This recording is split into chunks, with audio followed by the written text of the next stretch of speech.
This morning's lesson is from the New Testament letter to the Ephesians, chapter 5, verses 8 through 14.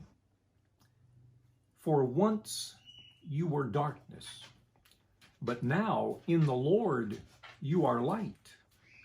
Live as children of light, for the fruit of the light is found in all that is good and right and true. Try to find out what is pleasing to the Lord. Take no part in the unfruitful works of darkness, but instead expose them. For it is shameful even to mention what such people do secretly.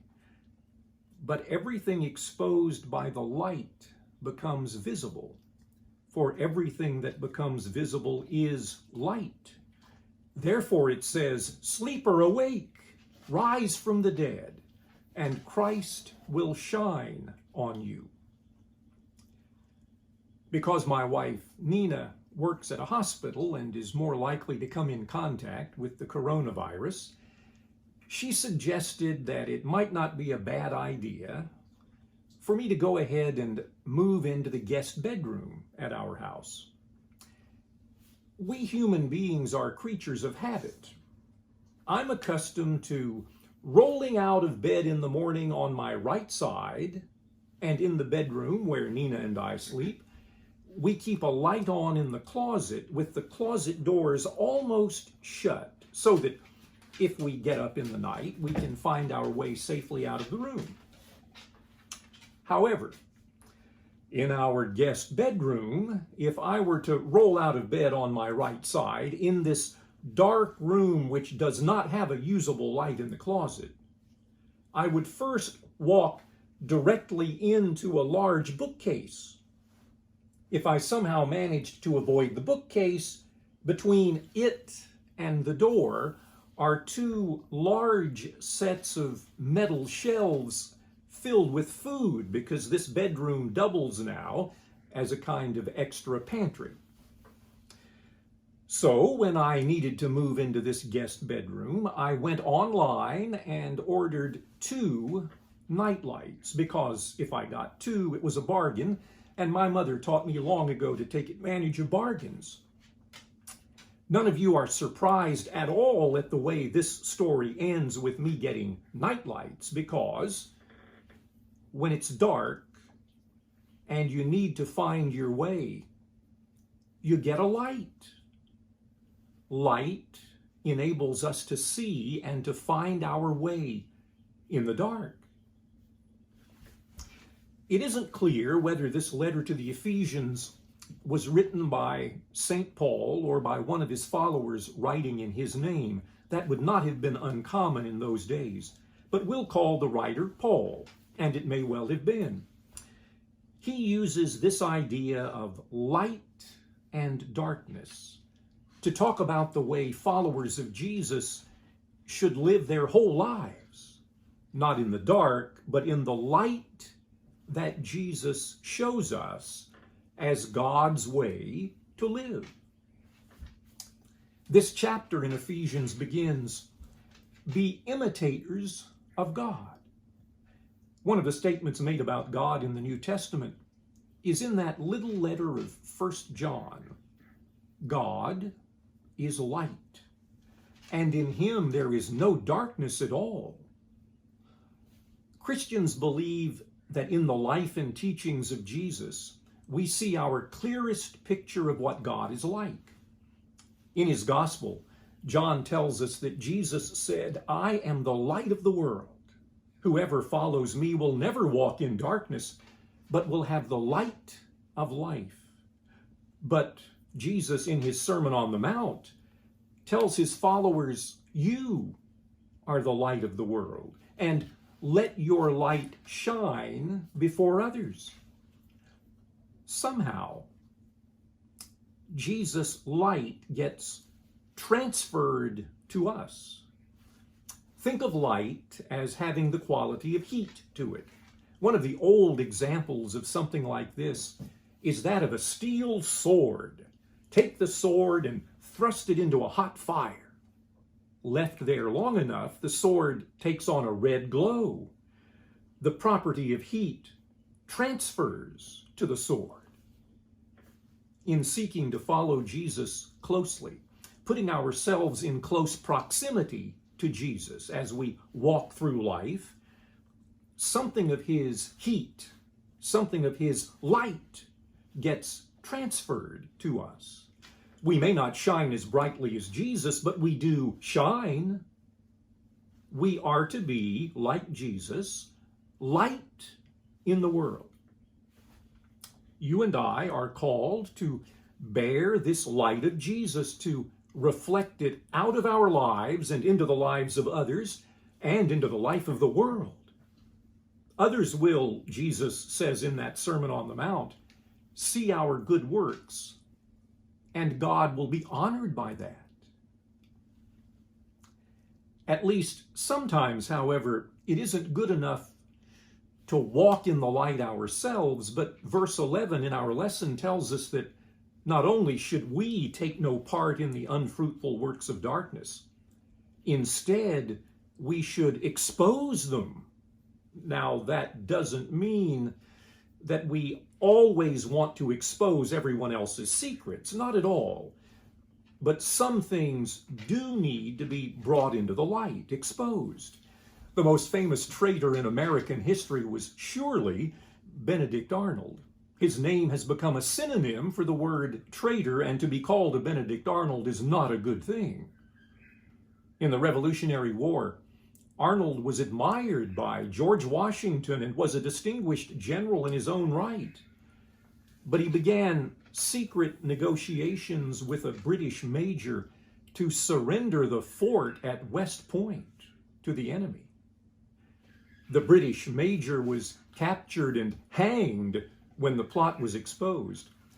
Benedict Arnold escaped and was made a brigadier general in the British Army.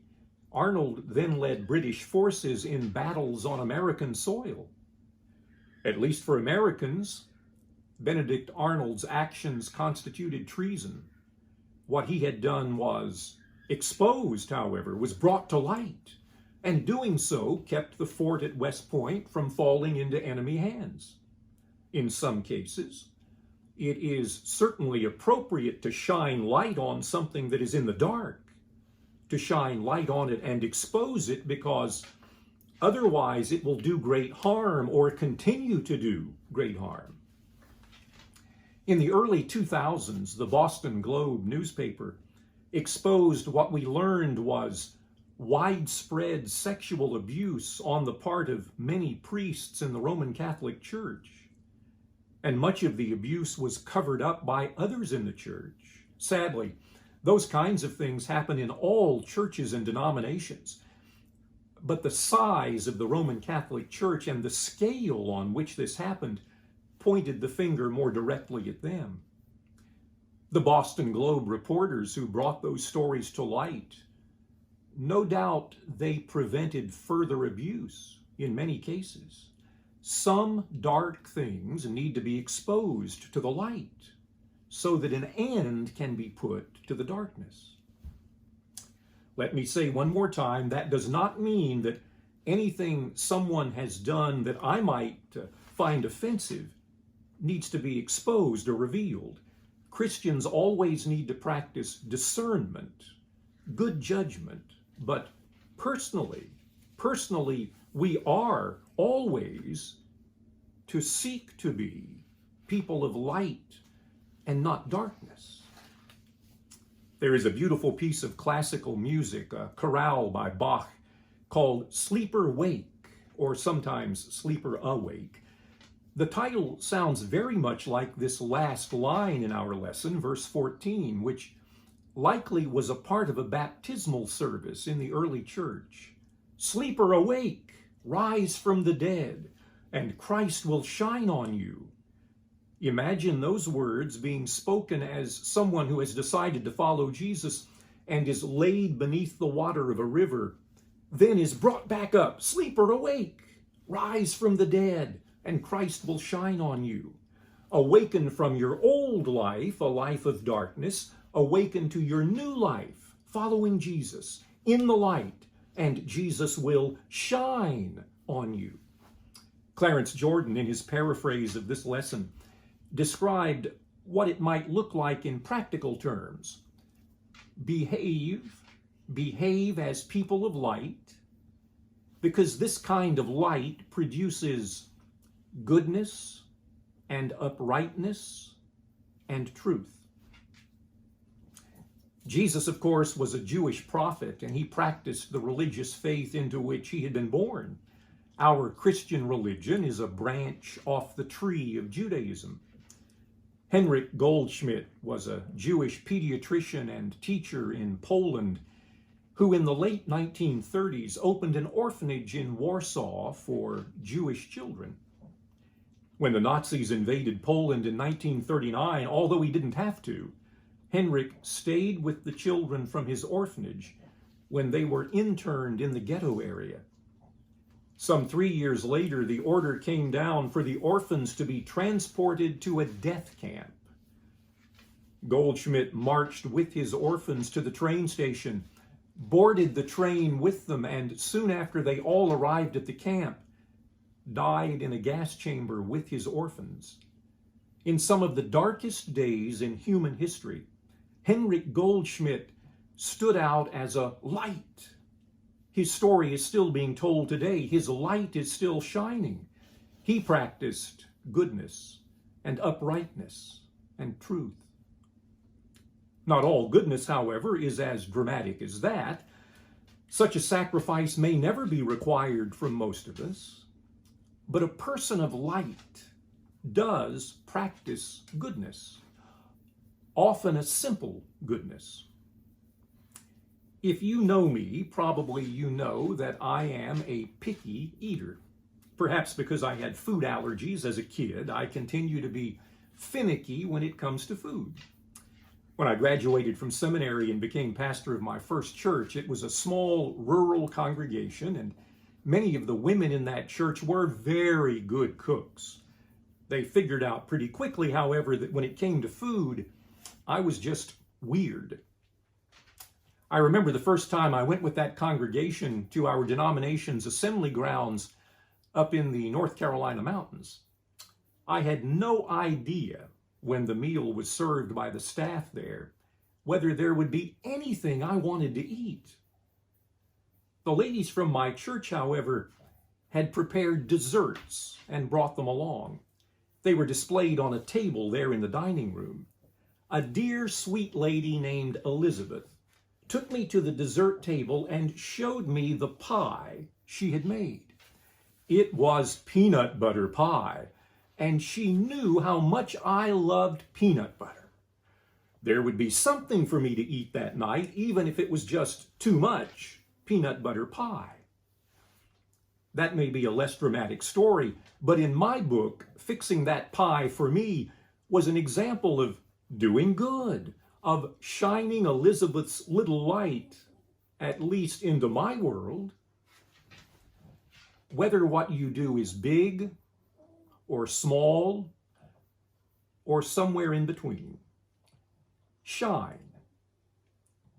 Practice what is good and right and true.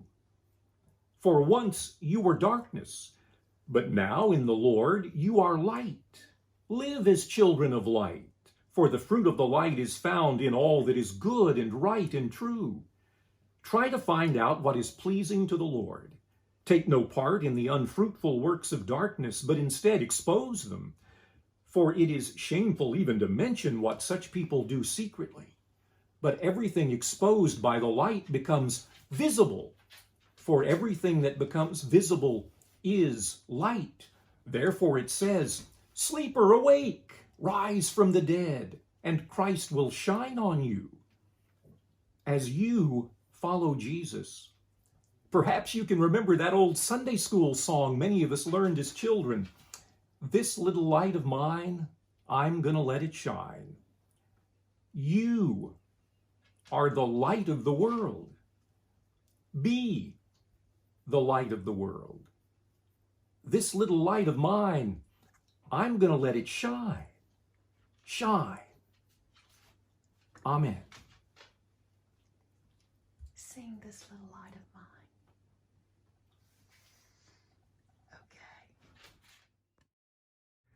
This little light of mine, I'm gonna let it shine. This little light of mine, I'm gonna let it shine. This little light of mine, I'm gonna let it shine. Let it shine, let it shine, let it shine. This little light of mine, I'm gonna let it shine. This little light of mine, I've gotta let it shine. Shine, let it shine. Shine, let it shine. This little light of mine, I'm gonna let it shine. No! This little light of mine, I'm gonna let it shine. This little light of mine, I'm gonna let it shine. Let it shine, let it shine, let it shine. This little light of mine, I'm gonna let it shine. This little light of mine, I'm gonna let it shine. This little light of mine, I'm gonna let it shine. Let it shine, let it shine, let it shine. This little light of mine, I'm gonna let it shine. This little light of mine, I'm gonna let it shine. This little light of mine, I'm gonna let it shine. Let it shine, let it shine, let it shine. This little light of mine, I'm gonna let it shine. This little light of mine, I'm gonna let it shine. This little light of mine, yes, I'm gonna let it shine. Let it shine, let it shine, let it shine.